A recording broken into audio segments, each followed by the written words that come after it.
Yesterday? Nianatra zavatra ve nareo maly? Very good. Praise the Lord. Tsara be izany dia raina ny tompo. I want to start with Revelation 22 verses 12 this morning. Te hanomboka ny ten'Andriamanitra ao amin'ny Apokalipsy toko faharoa amby roapolo andininy roa ambin'ny folo ao androany. And Jesus said again, "Behold, I am coming back soon to bring my reward with me to repay each one for what he has done." Miandry kely ny ten'Andriamanitra Apokalipsy toko faharoa amby roapolo andininy faharoa amby roa ambin'ny folo. Indro avangy anao ary ito amiko ny famaliko mba hamaliko ny olona rehetra araka ny asany. So you've heard me maybe many times quoted this scripture. You've heard me many times I quote this scripture. Efa hainareo matetika nanona an'ity ten'Andriamanitra ity. Because the truth is, Jesus says you need to build something for you one day, not here. Satria ny fahamarina ten'Andriamanitra dia milaza fa isika dia mila manorina zavatra izay tsy eto an-tanintsika fa any an-danitra. So it's actually foolish to always get recognition for everything you do. Ka zavatra tena zavapoana izany hoe mitady reconnaissance foana ianao amin'ny zavatra ataonao. Because if you do it out of your heart for God, Satria rehefa ataonao zany avy amin'ny fonao an'Andriamanitra, then we will get a reward from God. dia andraisanao valim-pity avy amin'Andriamanitra. Amen. Okay, so let's start to translate this morning. Many of us suppress our gift. It means we don't bring it out. You know the word suppress? Yeah. Yes, okay. Maro amintsika ho sisy no manao tsinitsina ny fanomezana amen'Andriamanitra antsika. We allow the devil to tell us that our gift is not good enough. Avelantsika ny favalo hiteny lainga amintsika fa tsy dia tsara ny fanomezana izay ananantsika. Or that we are not special. Na koa isika dia tsy olona manokana. Just because there are some things we cannot do well. Satria misy zavatra sasatsasany izay tsy haintsika ny manao azy amin'ny tena tokony ho izy. You understand what I'm trying to say? Azonareo ve zavatra tena tiako tenenina? Because of competitiveness, we try to compare. Goeiemôre. Satria isika dia zatra mampitahy. Before we continue, it's this man's birthday. So then we can say he can be late on his birthday. Happy birthday, Michael. Can we sing for him? Happy birthday to you. Happy birthday to you. Happy birthday, dear Michael. Happy birthday to you. Hihi. Hip hip. Baie geluk, Michael. Lief vir jou.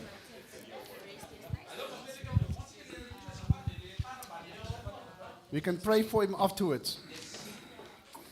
Okay, so now we continue. Okay, but he is not telling us that God can use, but the devil. He is not telling us that God can use our gifts.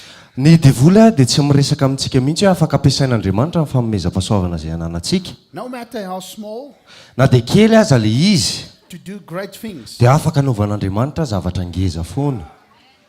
Because it's a great thing, even the small things you do can be very big. Dia tena manandanja tokoa satria na dia zavatra kely indrindra ary ny anananao dia afaka anaovana zavatra lehibe. Let's take a small example. Aka ohatra foitsika.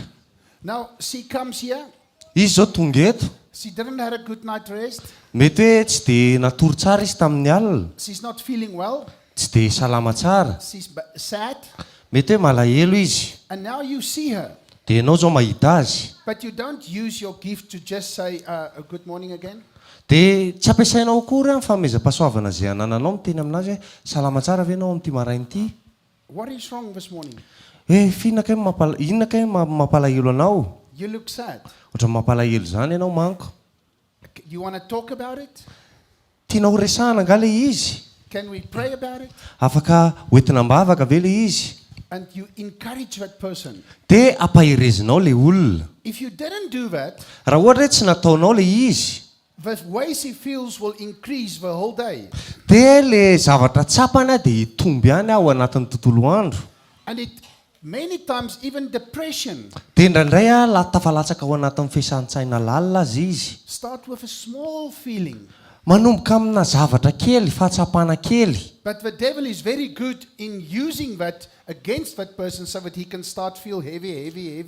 Dia ny devoly tena hainy tsara mihitsy ny mampiasa an'izany zavatra kely zany ao amin'ny olona dia ataony mevesatra ilay izy. But it might seem like a small thing, Fa mety hoe fijerinao anazy mety zavatra kely. but it can become a big thing. Fa afaka ho tonga zavatra ngeza be ilay ilay izy. Okay. So, if we are not happy with what we are doing for God, chances are that you are not doing the right thing. Raha ohatra ianao tsy mahafaly anao ny zavatra ataonao an'Andriamanitra, dia mety possible mihitsy hoe tsy ilay zavatra tokony ataonao ny ataonao. You should be excited to use your gift. Ianao tokony entanetana foana rehefa mampiasa ny fanomezam-pahasoavana. The Word of God will improve you, Ny tenin'Andriamanitra dia ampivoatra anao. but you must discover yourself in Christ. Fa ianao mila mahita ny tenanao ao amin'ny Kristy. And you must determine what gift He has given you to use it. Dia ianao mila mahafantatra tsara mihitsy hoe inona kay ny fanomezam-pahasoavana izay nomeny anao. Wherever you have, God has blessed you with, wherever you have many gifts, Raha ohatra mety hoe nomen'Andriamanitra fanomezam-pahasoavana maro ianao, or just one, na dia anankiray koa aza, God has blessed you in a unique way, and He wants you to use your gift to glorify Him. dia Andriamanitra nanome anao fahafahana anankiray mba hahafahanao manome voninahitra azy amin'ny alalan'izany. Do not compare your gift with others. Dia aza ampitaina amin'ny hafa ny fanomezam-pahasoavana izay anananao. Matthew 6 verses 33 says, Mateo 6:17 dia milaza 7:30. Seek first the kingdom of God and His righteousness, Katsao aloha ny fanjakan'Andriamanitra sy ny fahamarinany, and the things you need will be given to you. dia ny zavatra ilainao dia homenanao fotsiny. So you must first give yourself to God's kingdom, Dia ny tenanao aloha nomenao ho an'ny fanjakan'Andriamanitra, and the things you need then God will add. dia ny zavatra ilainao avy eo ampian'Andriamanitra fotsiny. But in life, we are not taught that in school. Fa eo amin'ny fiainana tsy ampianarina antsika any an-tsekoly akory izany. Sometimes at university the same, Dia na dia any amin'ny anjelimanontolo ary dia mitovy amin'izany ihany koa. and in your work, Eny amin'ny asanao, your parents and maybe many people tell you to perform. dia na dia ny ray aman-dreninao sy ny olona rehetra miteny aminao hoe mila manao an'izao zavatra izao ianao. But here God is telling us the opposite. Fa eto Andriamanitra dia miteny aminao ny zavatra mifanohatra an'izay. He said, seek first my kingdom, Hoy izy hoe katsao aloha ny fanjakako, and the rest I will add. dia ny ambiny ho ampiko fotsiny. And we need to trust that. Dia tsika mila matoky an'izany. So if you find your gift Dia raha ohatra hoe hitanao zany ny fanomezam-pahasoavanao in the kingdom of God, ao amin'ny fanjakan'Andriamanitra ny tiako tenenina, then you find your purpose. dia hitanao amin'izay hoe inona ny antom-pitsianao ety ambonin'ny tany. And then you work on that. Dia ianao mandeha arak'izay. And when you work on that, God sees that, Dia rehefa mandeha amin'izany ianao dia hitan'Andriamanitra ilay izy. and He wants to reward you. Dia Andriamanitra te hamaly fitianao. As the example I said about your child, Dia tahaka an'ilay ohatra izay niteneniko momba ny zanakao, is really studying very hard, hoe tena mianatra mafy izy, focus on the test tomorrow, hoe mifantoka amin'ny examen izy eo ataony ny ampitsoniny. and you walk past, Dia lasa ianao mandalo eo akaikiny, you see that, dia hitanao ilay izy, it makes you happy, dia mahafaly anao. and you ask him, you want some tea or coffee or cool drink or something to eat? Dia ianao manontany anazy hoe te hisotro kafe ianao sa dite sa te hisotro jus sa inona ny zavatra tianao hohanina. Why? Fa maninona? Because it's the way God made us. Satria izay ny fomba namoronan'Andriamanitra antsika. That's the way He is. Izany koa ny maha-izy azy. We are made to His image. Tsika dia namboarina araka ny endriny. We are not very much different. Tena tsy samy hafa mihitsy isika. The world changes us to be different. Fa isika na ovain'izao tontolo izao nefa. But if we find God, Fa rehefa hitantsika nefa Andriamanitra, we've got that same heart. dia manana an'izay fo mitovy amin'ny an'Andriamanitra. So why will He not add things to us which He knows we need? Dia fa maninona ka izy tsy hanampy zavatra eo amin'ny fiainantsika nefa fatany fa ilaintsika ilay izy. God didn't make it difficult for us to be healthy. Andriamanitra tsy nanasarotra mihitsy ny hoe ho salamitsika. He didn't make it difficult for us to be wealthy. Tsy nataony ho sarotra ho antsika koa ny hanan-karena. It is not difficult for us to experience prosperity in spirit. dia tsy nataony sarotra ho antsika koa no hoe fahombiazana ara-panahy zany soul and body. ny amin'ny saina sy ny vatana ihany koa. The reason we do not experience these things ny antony mampatonga antsika tsy mahatsapa an'ilay zavatra dia zao is because we do not seek God's kingdom first. sy ny antony dia satria isika tsy mikatsaka amin'ny fanjakan'Andriamanitra aloha. Amen. Amen. Now we continue, and you're going to ask yourself a question. Zao ianao ametraka fanontaniana ho an'ny tenanao. And the question is, what is my gift? Dia ny fanontaniana voalohany dia zao hoe inona ny fameza-pahasoavana izay ananako. And then you're going to tell me, but that's why I'm here. Dia mety hiteny aminazy zao ianao hoe zay nge ny antony atongavako eto. And the reason I ask this question is because that is what you should ask yourself coming here Friday evening. Dia ny antony mampatonga na mametraka amin'ny fanontaniana dia zao satria zay ny fanontaniana tokony ho apetraka ao amin'ny tenanao rehefa miverina ianao amin'ny zomariva any amin'ny tranom-pokon'olona. You must be excited to realize, this is what God made me for. Dia mila metanetana tsara ianao hoe zao kay zavatra namoronana Andriamanitra anakay.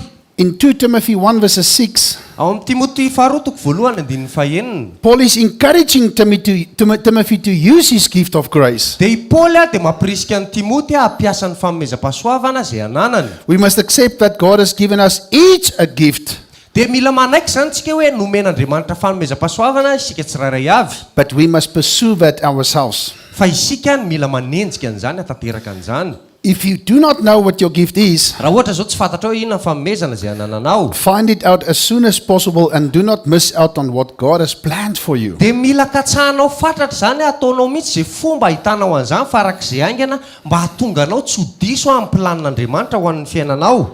The second question is, Fanontaniana faharoa dia zao, what has God given me the ability to do? inona kay ny fahafahana nomen'Andriamanitra anahy amin'ny zavatra afaka ataoko?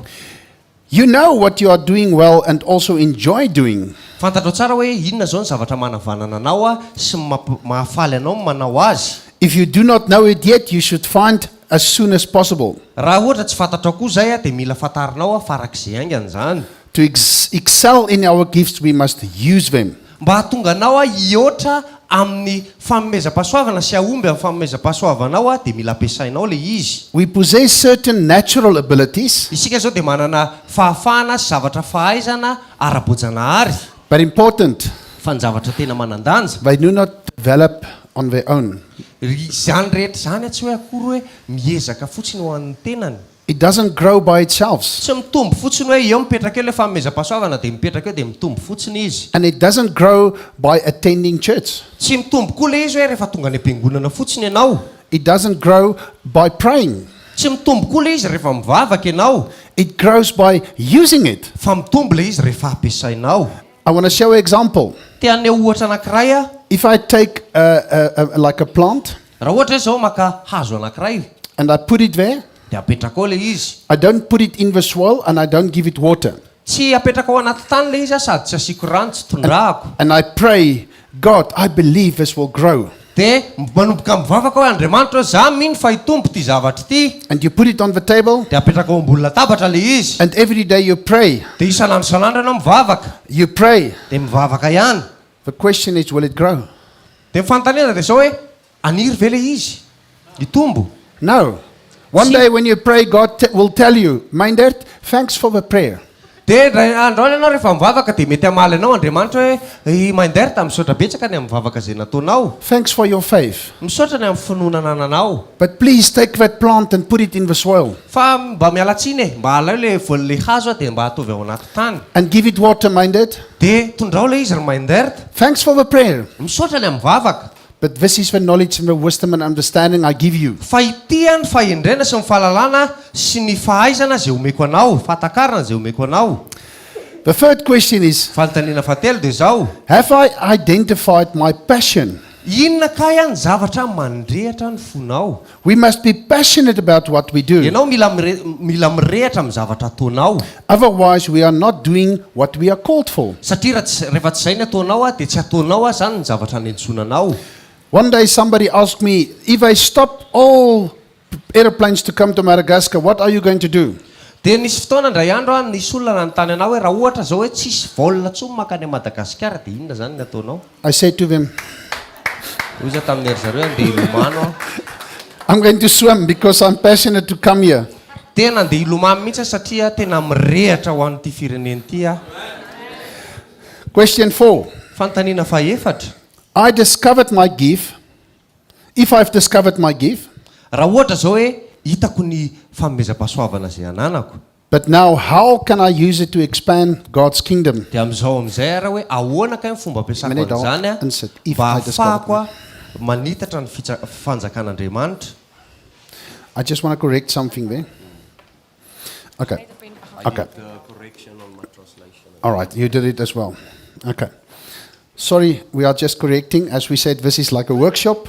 Dia mialatsiny a fa misy zavatra hitsy kely satria ohatrany hoe atrikasa kely ilay izy fizarana. Okay. Thank you. You must integrate your gifts with your own personal style and passions. Dia ianao zao a mila mampifandray a ny fanomezam-pahasoavanao amin'ny fomba fiainanao a sy amin'ny fanaovanao azy. So that you can fulfill and play the active part in God's kingdom. Mba ahafahanao manatateraka sy ahafahanao ohatrany hoe ianao miasa mavitrika ao amin'ny fanjakan'Andriamanitra. And family. Ry ankonana. I play golf. Za zao milalao golf. And the only thing you want to achieve is to put that small ball in the hole. Dia ny zavatra tiana ho tratrarina zao dia hoe maka an'ilay baolina kely ianao dia mila tafiditra ao anaty lavaka. The first thing you have to do is you have to practice. Ny zavatra voalohany ataonao aloha dia mila manatanjatena ianao, mila mizatra isan'andro. And then you put the practice into action. Dia le fanazarana izay ataonao a dia alefanao amin'izay ampiarinao amin'ny fiainana. But if you watch golf on the TV, Fa raha ohatra ianao lozanao mijery golf fotsiny eo amin'ny télé, there's many different styles. dia misy samy manana fahaizany ny olona rehetra. Somebody will do like this, Ny sasany mety anao an'izao. and someone will have the perfect one. Dia ny sasany toa dia vao indray mandeha toa dia anaty lavaka. The one person will lift his foot, Dia ny anankiray mety hoe miakatra kely ny tongony. the other one will turn his leg. Ny anankiray mety atodiny kely makary ny ranjony. It doesn't matter, Tsy mampaninona izay. as long as the ball goes straight. Fa rehefa hoe mandeha mahitsy fotsiny le baolina dia anaty lavaka. And this is the point I'm trying to make. We are all different. Dia izay mihitsy ny zavatra tiako tenenina androany satria isika rehetra dia samy hafa. If you are a teacher, Raha ohatra ianao zao mpampianatra, you don't have to teach like Brother Rudolph. dia tsy tokony hoe lasa ianao hampianatra dia ozy izy ianao hoe alora angamba fa fomba fampianaran'ny pasteur Rodolphe ny ataoko a. Or like me, Na hoe ohatranahy or anybody else. sy na ohatran'ny olona hafa. You find your own way, your own style. Ianao a mila mahafantatra hoe ohatr'izao a fomba fahaizanao, ohatr'izao ny stylenao manokana. You can learn from him, and you can learn from him, and you can learn from me, but you still find your own style. Ianao afaka mianatra aminazy, afaka mianatra aminazy, afaka mianatra amiko koa ianao, fa ianao nefa mila mahita hoe zao ny zavatra mampety anao rehefa manao zavatra. And you keep humble if somebody corrects you. Dia ianao mila manetry tena foana rehefa misy manintsy. Amen. We need to see the devil's plan. It's simple. Mila hitatsika ny planiny devoly, tena mora zany. Jesus said in John 10:10, Zao lazain'i Jesosy amin'ny Jaona 10:10, the devil comes to steal, to kill, and to destroy. ny devoly dia ho avy hangalatra, hamono sy handringana. So his plan is to do whatever he can Ny zavatra mandrisika azy dia manao fomba rehetra izy to intervene and prevent you from using your gifts. hoe anelingelina sy hiditra mba tsy hiditra eo amin'ny fiainanao mba hampatonga anao tsy hampiasa ny fanomezam-pahasoavana izay anananao, For the expansion of God's kingdom. mba hampatonga anao a tsy anaparitaka ny fanjakan'Andriamanitra. And I want you to understand, Tiako azonao tsara, yesterday is done. omaly a efa vita. You cannot change anything about Tsisy yesterday. ninina ntsony afaka hovainao a momba ny zavatra nitranga omaly. If you didn't use your gift, or you didn't know what's your gift, Raha ohatra hoe tsy nampiasainao ny fanomezam-pahasoavanao a na omaly koa tsy fantatrao hoe inona ny fanomezam-pahasoavana nananao. or you weren't obedient, or you were just lying at home, you were a little bit lazy, Dia na ohatra hoe tsy nakatoy ianao omaly a, na ohatra hoe kamo velona ianao dia lasa ianao natoritory fotsiny nataonao tao an-trano omaly. it's okay. Tsy mampaninona zany. Today and the rest of your life, Androany a sy ny andro toko-piainanao sisa you can do the best. It can be the best years of your life. dia mety ho taona tsara indrindra ho an'ny fiainanao zany. And it will be if you are involved in what God has called you to do. Dia hitrangy zany rehefa mametraka ny tenanao ianao amin'ny zavatra ny antson'Andriamanitra anao. You can read at home Philippians 3 verses 12 to 21. You can just put it there. But you, Soratanao fotsiny Filipiana 3:12 ka hatramin'ny 1:20. where Paul is talking about looking ahead. Rehefa miresaka Paoly momba ny hoe mifantoka any amin'ny zavatra ny aloha. This workshop is aimed to help you understand Ity atrik'asa ity dia manampy anao atakatra. what your gift is and to determine what you are passionate about. Dia mba ahafantaranao hoe inona ny fanomezam-pahasoavana anananao sy inona ny zavatra mampirehitra anao manao azy. Hopefully thereafter we can point you into a direction of ministry. Dia mba ahafahanay ohatran'ny hoe mifandrinay dia hoe ianao ho tonga any amin'ny asa fanompoana izay tokony hisy anao. In which you can excel. Mba hampatonga anao hiavaka sy ahomby. Amen. If Jesus were to return now, Raha ohatra zao hoe zao dia zao Jesosy ny tonga. what would you say to him about what he gave you? Inona kay ny zavatra mba hoteneninao anazy hoe dia amin'ny zavatra nomeny anao. And in James 4, Ao amin'ny Jakoba 4:4. God tells us we are like adulterers. Ny ten'Andriamanitra dia milaza fa ohatrany hoe mpivaritena isika. And the context of that, Ny zavatra tiana resahana ao anatin'ilay izy. there's a man, his name is John Piper, he wrote a book. Misy lehilahy anankiray izay John Piper ny anarana nanoratra boky. It's called The Wasted Life. Miantso hoe lay fandaniana fiainana. And he says everything you can achieve right through your whole career, Dia zao ny zavatra tenenina hoe ny zavatra rehetra afaka vitanao ao anatin'ny asanao mandritra ny andro atoko-piainanao. in life, everything, like Solomon says, it is a chase of wind. Dia amin'eo ozy izy hoe eo amin'ny fiainana dia tahaka ny lazain'ny Solomona hoe ohatrany hoe manenjika rivotra ianao. If it doesn't include God's kingdom and your gift, you are chasing wind. Dia raha ohatra ilay zavatra ataonao tsy makasika amin'ny fanjakan'Andriamanitra sy ny amin'ny fanomezam-pahasoavana izay nomen'Andriamanitra anao dia ohatrany hoe manenjika rivotra ianao. You must take your gift seriously Dia mila raisinao matotra tsara amin'ny fanomezam-pahasoavana izay anananao. to be able to say tetelestai. Mba ahafahanao miteny hoe tetelestai. It's a Greek word Teny Grika ilay izy. to say it is done. Ny dika hoe efa vita. To hear the words from God, Mba ahafahanao mandre ny teny avy amin'Andriamanitra. beautiful, good, and faithful servant. Hoe ianao tena tsara, mpanompo tsara sady matoky. So la famille, Fianakaviana ry before you ankohana. close your eyes one day Alohan'ny anakimpianao masonao ny ray andro any. and go to rest, Dia hitsahatra mandrakizay ianao. before Jesus comes, Alohan'ny hatongavan'i Jesosy. you must be able to say, tetelestai. Afaka tokony amin'izay fotoan'izay ianao tokony hiteny hoe tetelestai. Like Jesus said, it is finished. Tahaka an'i Jesosy teo amin'ny hazo fijaliana ny teny hoe vita. God has blessed us with an abundance of gifts. Andriamanitra dia nitahantsika tamin'ny fanomezam-pahasoavana maro. And it's our responsibility to find out these gifts Ary andraikitsika ny fahafantarana hoe inona izany fanomezam-pahasoavana izany. and to use them for the good of our fellow believers. Dia mba hahafahantsika mampiasa an'izany ho fanatsarana ny mpiara-manompo amintsika And the glory of God. sy ho an'ny voninahitr'Andriamanitra. Psalm 1 verses 3, Salamo toko voalohany any 1:7. he is like a, let's just go there, Psalm 1 verses 3. Alao jerentsika sokafo ny baibolinao Salamo toko voalohany 1:7. He is like a tree planted by streams of water Dia tahaka ny hazo ambolena mamoran'ny rano velona izy, that yields its fruit in its season, izay mamoa amin'ny fotoanany. and its leaves does not wither. Ny raviny koa tsy mba malazo, In all that he does, he prospers. ary ny asany rehetra dia lavorary avokoa. In the spiritual realm, God literally plants you in a church. Dia ao amin'ny tontolo ara-panahy zao dia hoe Andriamanitra namboly anao anatin'ny fiangonana anankiray Or in a ministry. na ao anatin'ny asa fanompoana anankiray. Sit net by daar in a ministry. I just want to add something. Yeah, I'll say or ministry of and ministry.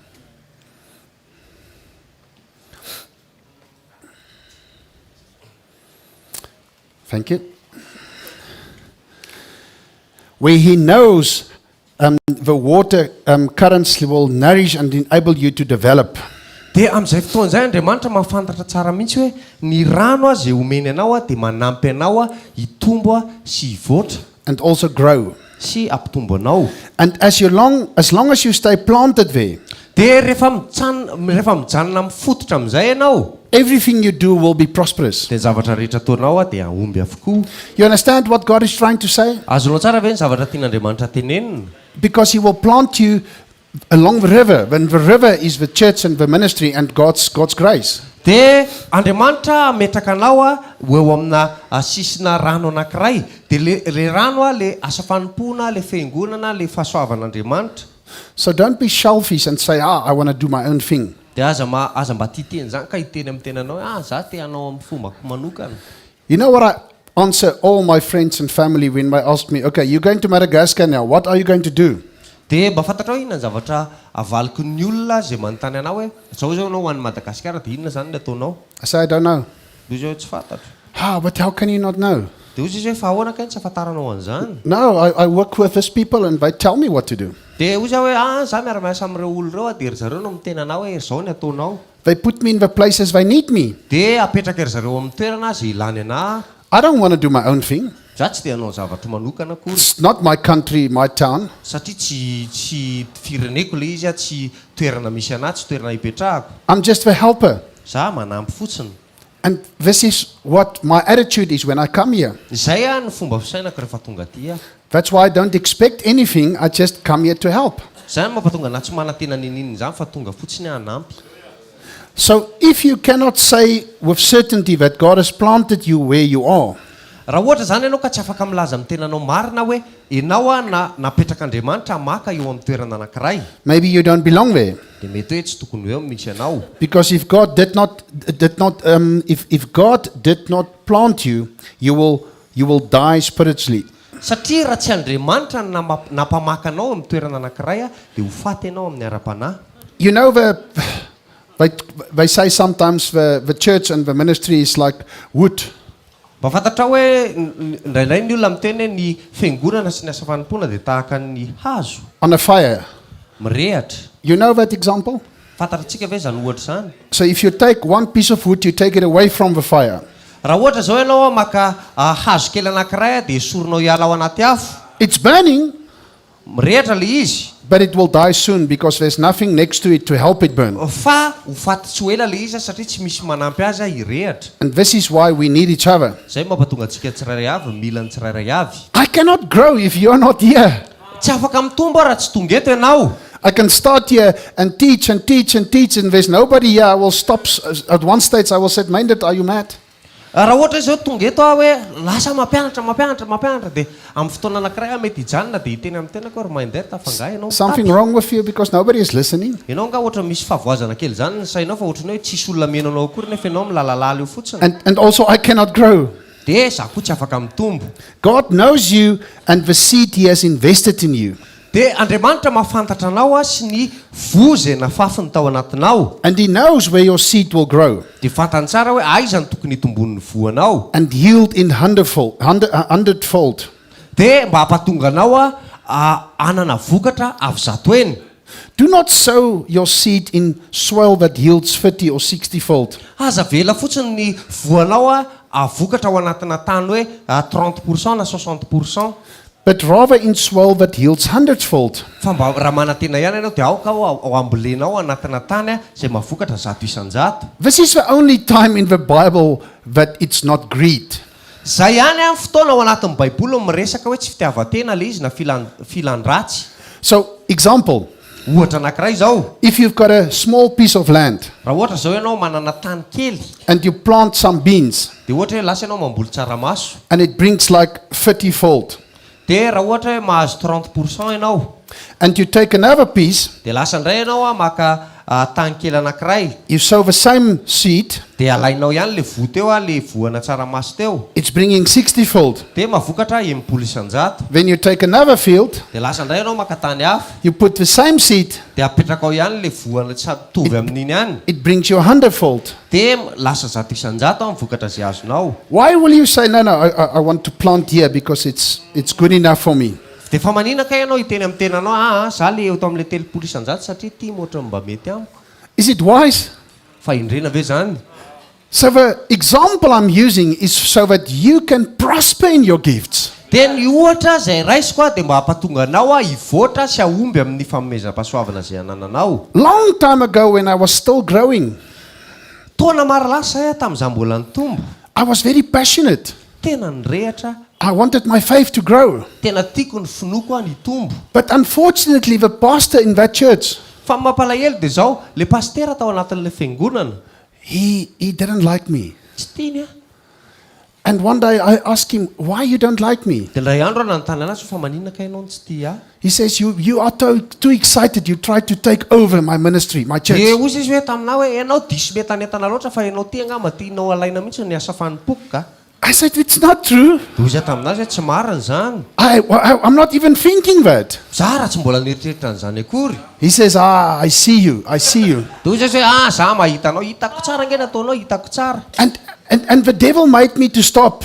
Dia ny devoly a niezaka nanajanona. And now I'm not doing anything. Dia zao avy eo tsy nanao ninina tsony. And some people will come in the church and they need prayer and they need support. Dia indranay ny olona tonga ao anatin'ny fiangonana mila vavaka sy mila fanampiana. But now I sit, Dia zao aho mipetraka oka aloha. for 18 months, Nandritra ny 12 volana. I didn't do anything. Tsy nanao ninina mihitsy aho. And God sent a prophet Dia Andriamanitra naniraka mpaminany anankiray. saying, God sees you. Dia ozy izy hoe Andriamanitra zao mahita anao. He knows your gifts. Fantany tsara ny fanomezana zay And he tell nomenanao. me, you know your gifts as well. Dia Andriamanitra zao mitena anao hoe ianao koa mahafantatra ny fanomezam-pahasoavana zay anananao. He says, but why are you not using it? Dia ozy izy hoe fa maninona ka ny tsy ampiasanao le izy. And I was looking at my pastor and I didn't want to say anything. Dia nijereko tsara le pastera satria tsy te-hiteny ninina. And the prophet saw that. Dia hitan'le mpaminany le izy. She said to me, phone me afterwards. Dia ozy izy hoe atsoe rehefa avy eo. She said, when she phoned me, she said, you need to go right now.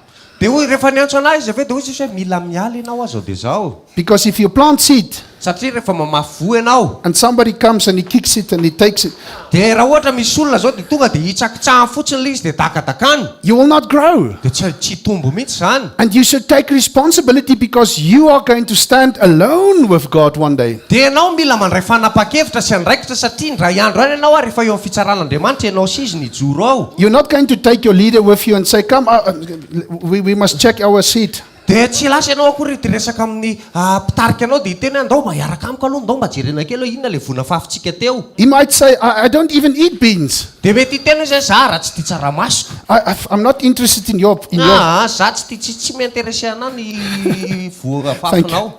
No, you're going to stand alone before God about your gift. Ianao rery nijoro ao anatrehan'Andriamanitra ndray andro. So you must be able to use your gift where you are. Dia ianao mila tokony hampiasa ny fanomezam-pahasoavana zay anananao eo amin'ny toerana zay misy anao.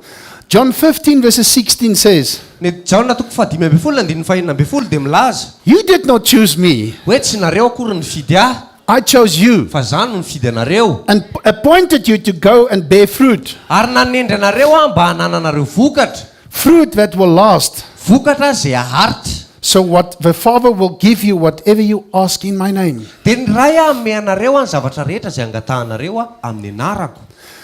So church, Fiangonana, family, fiangonana. Satan does not want you to be here. Satana dia tsy tiany akory ianao ho tonga eto. He does not want you to realize this. Tsy tiany ho azonao akory ary sy ho takatrao akory zao zavatra zao. Knowing your gift and using it. Hoe mahafantatra ny fanomezam-pahasoavana zay anananao ianao dia ampiasainao le izy. Why? Fa maninona? And I want to show something for you. And I want like 5 men. Dia te haneo zavatra aminao mila lehilahy anankidimy azafady tompoko. And please, can you stand behind each other? 5 men. Dia afaka mijoro ve lehilahy anankidimy manao milahatra. Any 5 men. Mety foana zay lehilahy anankidimy. Okay, stand behind each other. Aoka ao aorianany tsirairay avy, mijoro ao aorianany tsirairay. Okay, so now you represent the church. Nareo zao maneho ny fiangonana. I represent Satan. Dia zaho zao Satana. Okay, so now you come against me. Dia nareo zao tonga manohatra anahy. Okay, so now you come Dia tonga ianao Okay. Iady amiko. And I do this. You come against me, and I can fight you off. And you come against me, I fight you off. And you come against me, you fight. You see? Zay tonga teo zao ohatra maivana kely daholo, tsy ampy anahy daholo nareo. No, don't go. I'm too strong for you. You understand? Diso matanjaka loatra aho anareo. Now you come together. Fa zao indray nareo tonga. Lift up your hands. Dia atsangana ambony ny tanana. You come underneath here. Dia ianao You miditra grab him there. ambany. You go underneath. You grab him there. And you go behind here. The two of you. Okay? Okay? Now you come. Dia zao indray ianao tonga. I've got no chance. I've got no chance. Tsy resy izy avy eo. And this is the fivefold ministry. Thank you.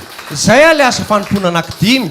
If we work together, Satan cannot do anything. Raha ohatra ianao miara-miasa dia tsisy ninina azon'ny satana tao. But one by one, Fa raha ohatra ianao tonga tsirairay, he can deceive us very easily. tena mora ho anazy mihitsy ny mamitaka atsika. So when the five works together, Fa rehefa le anankidimy miara-miasa, and I see some weakness, dia hitako le fahalemena sasatsasany. I can say, brother, what's wrong? Dia tena hoe rahalahy fihinana problème. You need some encouragement. Maybe you need some truth again in your life. Dia ianao mila fampaherezana zany, mila fahamarinana indray ianao amin'ny fiainanao. Like me last year. Ohatra anahy tamin'ny herintaona. Because of COVID, I was alone. Dia noho ny amin'ny Covid dia ohatra hoe irery zany natsapa-tena hoe irery. And I always felt my faith is strong, my passion is strong, my gifts is strong. Zany eritreritra foana hoe ny finoky natanjaka, mirehatra foana, famezam-pahasoavako matanjaka. And I was even in the garden of 100-fold. Dia za koa raha nieritreritra ny tenako hoe za ke tao anatin'le zaridaina zay nisy ny fahavokarana 100 isan-jato. But slowly, Satan started to take away everything. Fa moramora teo dia nanomboka nalany satana tsikelikely le izy. And nobody saw that. Dia tsy nisy nahita nefa. When it was almost finished, Rehefa keko vita le izy, efa kely sisa dia tsisy ninina intsony. there was just a little bit left in my heart. Tena kely sisa ny zavatra nijanona tao anatin'ny foko. Again, somebody came to me and said, Dia nisy olona indray nanatona dia niteny hoe, Myndert, what's happening to you? hoe Myndert fa inona kay ny zavatra nitranga taminao? Where are you? Aiza ianao? You were always the positive man. You changed my life. Ianao foana le olona le ohatrany hoe pozitiva amin'ny zavatra rehetra ianao ary nanampy nanova ny fiainako. But now, whatever you do, even if you play golf, you say, I'm useless. Dia ianao zao ninona zavatra ataonao na milalao golf fa ianao dia ohatra tsisy ilavana anahy mihitsy. Look at the ball. It's going like this. Jereo le baolina lasa manao an'izao. Maybe I'm too fat. Mety matavo loatra koa angamba. My hair is falling out. I'm getting old. Ny voloko koa mihintsana fa mety miantitra. And sometimes even my children doesn't want to phone me. Dia narerina ny zanako raha tsy te hiantso ahy.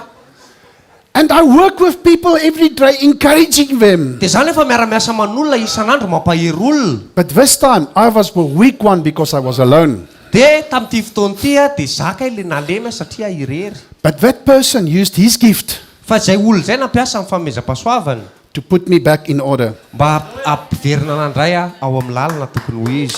So we need each other. Isika dia mifampila. You are not here by accident. Ianao akory tsy tonga eto tsy hoe kisendrasendra natongavanao eto. God has chosen you and planted you here to bear the fruit. Andriamanitra ny safidy anao sy nampamakanao eto mba hahafahanao manana vokatra. To bear that fruit, you must have deep and established roots. Raha ohatra ianao te hahazo vokatra dia mila manana faka miletika tsara sy mijoro tsara. So when the storm and wind blows and trials come, Dia rehefa tonga ny tafio-drivotra sy ny orana sy ny kotrika sy ny sisa, what happened to me ny zavatra nitranga tamiko is you will not be uprooted and overthrown. dia zavatra nitranga tamiko dia hoe tsy ho voaongitra zany mihitsy ianao ary tsy hiala eo amin'ny seza zay tokony So you hitanao. must see that tree there. Dia rehefa hitanao mijoro eo ohatra ny hazo anankiray Even the cyclone come na tonga raha ny cyclone and it's going back and forth and up and down and left dia and eo right. kopakopaka eo mandroso makary amin'ny gauche droite avant derrière. It can maybe lose some branches and some leaves. Mety hoe tapaka mihitsy ara ny ratsany sasany sy ny mihitsana ny raviny. But because it's rooted, Fa satria mamaka tsara. somebody can come to you and say, hey, be strong. Dia misy olona afaka tonga any aminao dia miteny aminao hoe ianao mila matanjaka. Okay, so let's read John verses 15 from 1 to 7. Dia vakitsika ianao amin'ny Jaona toko voalohany ny andininy voalohany ka hatramin'ny andininy fafito. So for time purposes, you can just read it in Malagasy. Jaona toko 15 ny andininy voalohany. John 15 verses 1 to 7. Jaona 5:7 ka hatramin'ny 7. Izao no tena voaloboka ary ny raiko ny mpanamboatra.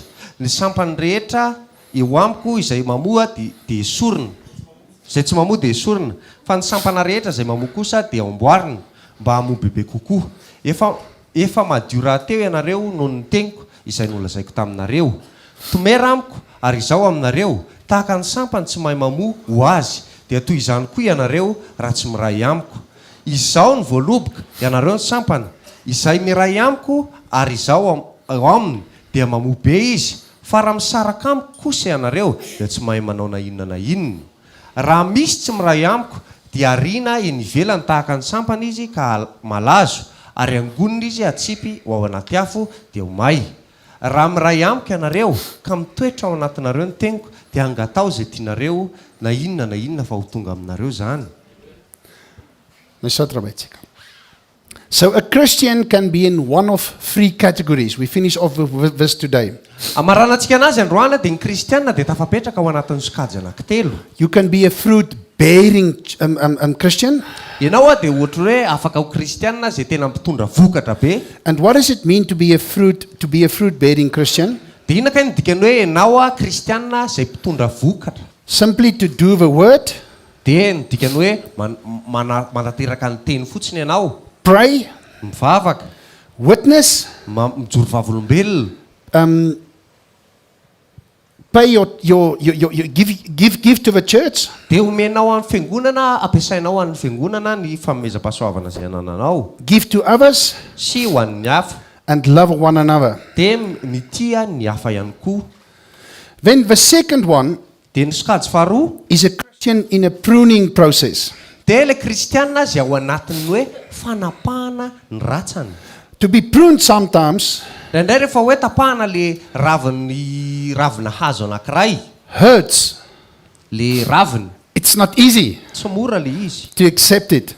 Manaiky an'izany. But it's good because we know that when we are pruned, satria fantatritsika fa rehefa ratsaratsana ansika dia fantatritsika tsara. We will produce more fruit. Dia amovokatra bebe kokoa tsika avy eo. It also produces faithfulness. Dia mampatonga atsika anana fatokina bebe kokoa. And good fruit represents the product of a godly life. Dia ny vokatra tsara dia maneho ny hoe manana fiainana mifanaraka amin'ny sitrapon'Andriamanitra ianao. The third category ny sokajy fahatelo dia zao. Is a Christian that does not bear fruit. Dia le kristianina izay tsy mitondra ninina, tsy mitondra vokatra. And tell me if I'm right. Dia mba teneno raha ohatra hoe diso ny zavatra teneniko. What we read here. Zavatra mivakitsika teto. He says he is cut off from the vine and prepared for the fire. Dia hoy izy hoe zay olona zay kristianina izay tsy mitondra vokatra dia ho tapahana hiala eo amin'ny voaloboka dia voahomana ho an'ny afo. Am I right, brothers? Zany le voasoratra. Is that what he says?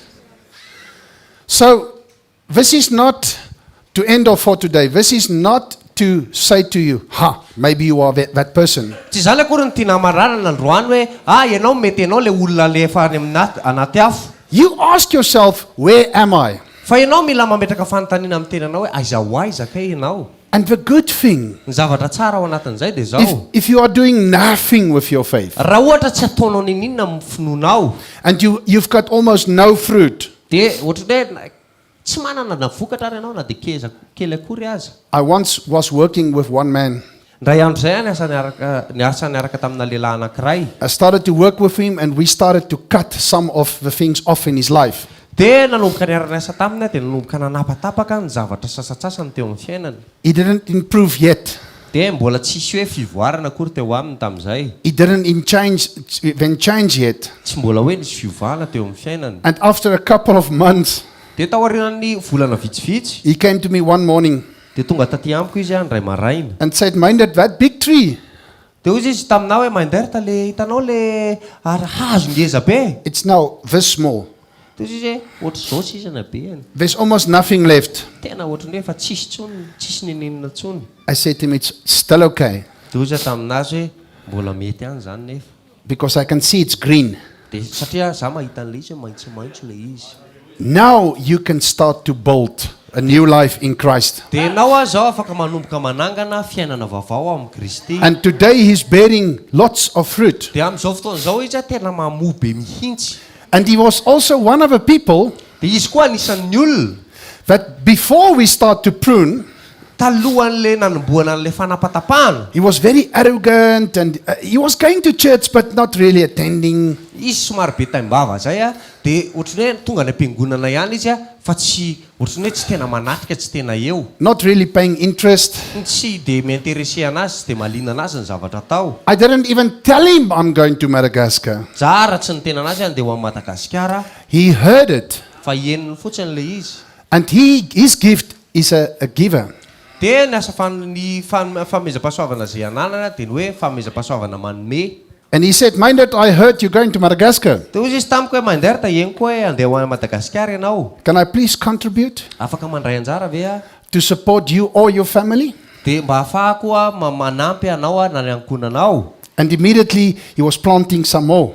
Dia tampotampoka teo izy a dia nanomboka namboly a So maro samihafa. not only the fruit is growing, Dia zao a tsy hoe le vokatra ihany no mitombo, le hazo ihany no mitombo. there's some new seed that's also growing. Fa misy vovavao a izay mitombo ihany koa. Are there any questions? Misy fanontaniana ve tompoko?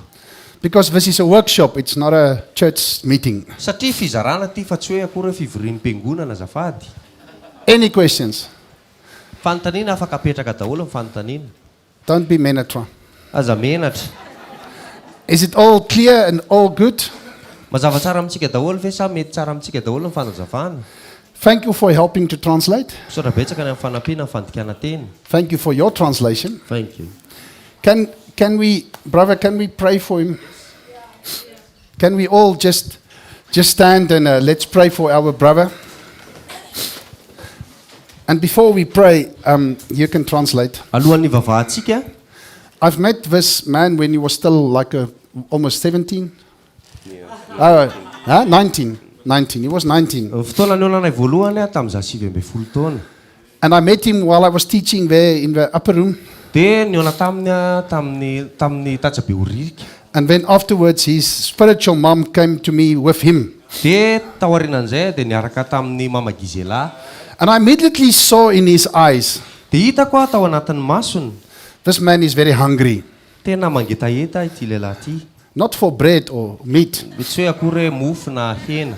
He's hungry to grow. Mangetaheta ny tombo. And he's still hungry to grow. Dia mbola mangetaheta foana ny tombo. And I tell you something about Michael. Zavatra azo lazaiko a momba ny Michael. If I call him 2 o'clock in the morning telling me, Michael, sorry man, I went to the bar and now I'm a little bit drunk. Can you come and fetch me? Dia raha ohatra zao hoe teny aminazy aho hoe Michael aty amin'ny bara zao amin'ny roa maraina afaka tonga ve ianao maka anahy aty. There will be no judgment in his mouth saying, what do you do in the bar? Tsy misy fitsarana ao anatin'ny vavany hoe fihinana kena ataonao anaty bara. He will just say, Myndert, just wait there for half an hour. I'll be there soon. Dia miteny fotsiny izy hoe Myndert tongava mendrasa kely atsasakady fa ho avy any aho. He's always ready to serve. Vonona foana izy ny anompo. Because there was a meeting tonight. Somebody wants us to come to serve in a youth group. Androany riva zao a tokony nisy fizarana hiaraka amina tanora vitsivitsy. He said to me, Myndert, you want to go tonight? Dia niteny taminy aho hoe Myndert ty andeha ve ianao raha riva? I said, Michael, do you have fever? Izy aho hoe fa nga ianao marary. Are you okay? Hoe fa ao tsara nga ianao. It's your birthday. Tsingerin-taona naterahanao nge androany. One day we can celebrate your birthday. You ask them to come tomorrow night. Dia mba androany fotsiny mba hakalaza ny tsingerin-taona naterahanao fa mba tenena zareo avadika raha-pitso hariva le izy. I'm just saying that because that's his heart, always to serve and to minister and to help and to translate anytime. Dia vonona foana ny anompo sy andika teny amin'ny fotoana rehetra. And thank you for that, Michael. He says, dis 'n plesier. In Afrikaans it means, "Tsis visorana." Okay, let's pray. And please, if you've got any scripture or any word or anything of encouragement, just give it to him. Dia raha misy tenin'Andriamanitra na misy fampahirezana tianao omena dia afaka omenao. Will you join me, brothers? Come. Let's just hold hand. Come, brother. Come, sister. Let's just hold hand. Come, Lurika. Thank you, Lord, that we can come to you today to just bless this man, Lord, that he can even bear more fruit. He's your child, and he's doing already great works. And Lord, he's expecting a new child. And we don't know when the child is coming, Lord, but we ask you to bless that as well, Lord. And may your will be done through him, may your kingdom come from him, and may you be glorified by Michael. We love him so much, Lord. He's a very dear friend of mine and a brother of mine. And the family in South Africa also send lots of love because they love him dearly. We ask you, Lord, just to keep on blessing him. And we pray this in Jesus' name. Amen. Thank you, Michael.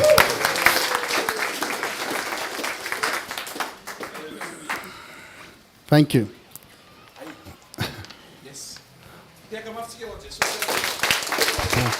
Dia kamafitsika ho Jesosy mazotoana vetivety vetrantsika dia anao fanatritsika ho fankasitrahantsika an'Andriamanitra.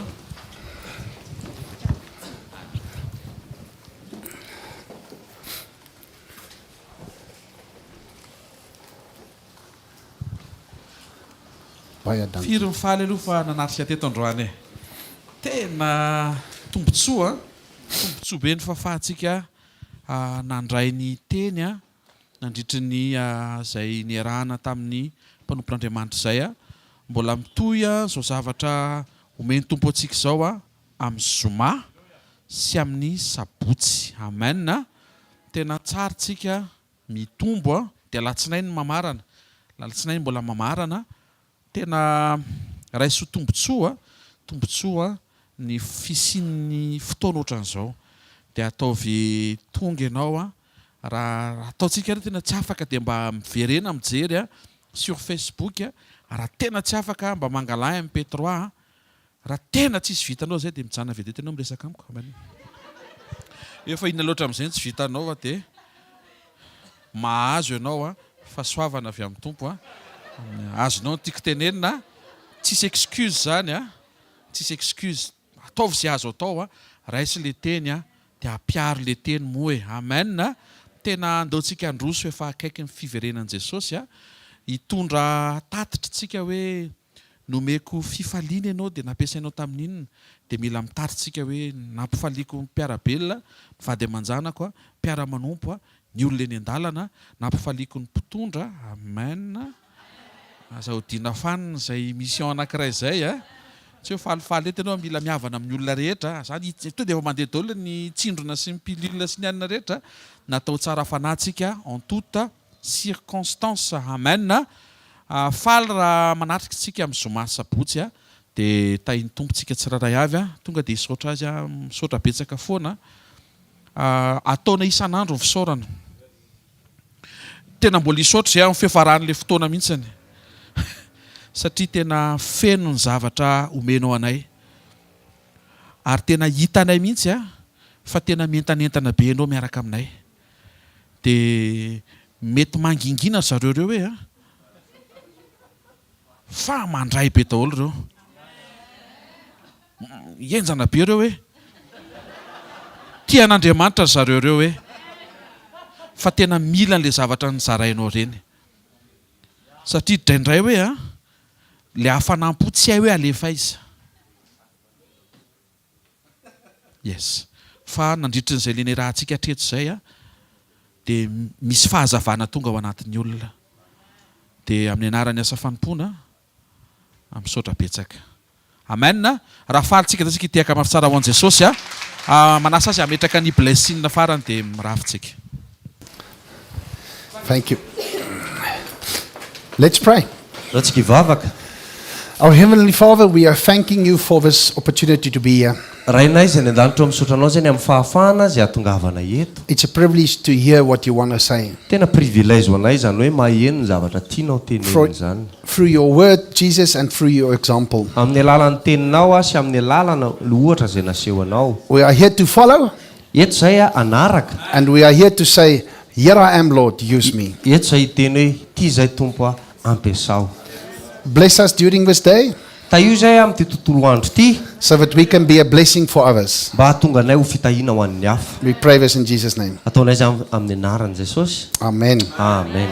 Veluma, tain tempo, miraruswa.